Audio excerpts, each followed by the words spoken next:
What began in the house of God became one of the most powerful warnings ever recorded in the history of Israel. In a time when the voice of God was rare and spiritual darkness quietly spread across the land, there stood a man named Eli.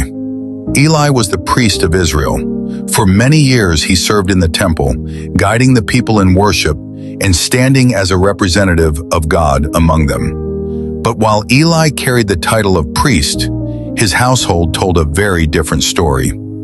His sons, Hophni and Phinehas, were also priests, but they did not honor God. They abused their authority.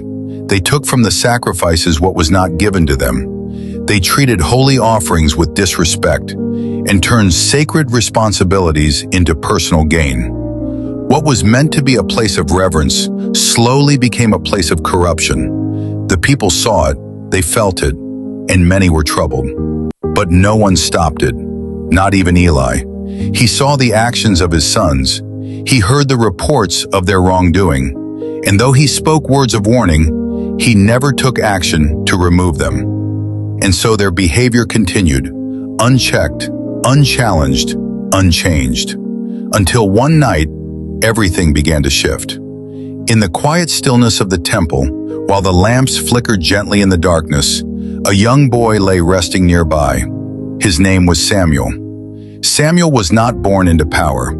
He did not come from a position of influence. He was simply a servant in the house of God, faithful in small things, consistent in his duties, and pure in his heart. And on that night, God called his name. At first, Samuel did not understand. He thought it was Eli calling him. But after the call came again and again, Eli realized something. God was speaking, not to him, but to the boy. And so Samuel listened. And when he responded, God revealed something that would change everything. A message of judgment. A message that Eli's house, because of its disobedience, would fall. That the sins of his sons had reached a point where they would no longer be ignored. And that in one single day, everything would be taken away. It was a heavy message, a difficult truth. And when Samuel shared it with Eli, there was no argument, no resistance, only acceptance.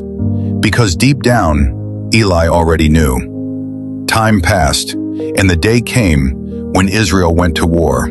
Their enemy stood before them, and fear began to rise. In their desperation, they made a decision. They brought the Ark of God into battle. To them, it was a symbol of victory, a guarantee of success. But they misunderstood something. God is not controlled by symbols.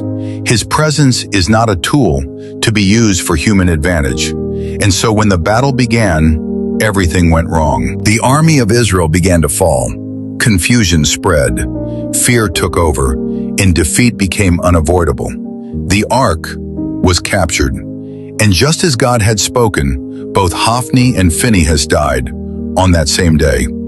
A messenger ran from the battlefield, moving with urgency, carrying news that would shake the entire nation. When he reached Eli, the old priest sat waiting, his heart already filled with unease. And then the words came, "Israel has fallen, your sons are dead, and the ark of God is taken." In that moment, Eli fell backward from his seat, and he died. In a single day, everything he had, everything he built, everything he carried was gone. The house of Eli had fallen, and silence covered the land. A deep, heavy silence, the kind that follows loss, the kind that forces reflection.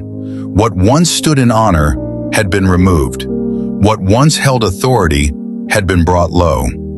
But in that silence, something new was beginning. Because while one voice was ending, another had already been prepared. Samuel, the boy who listened, was now becoming the man who would speak. He did not rise because of position. He did not rise because of family name. He rose because he listened, because he obeyed, because when God called, he answered. And as Samuel grew, so did his influence. The people began to notice something different. When he spoke, it carried weight.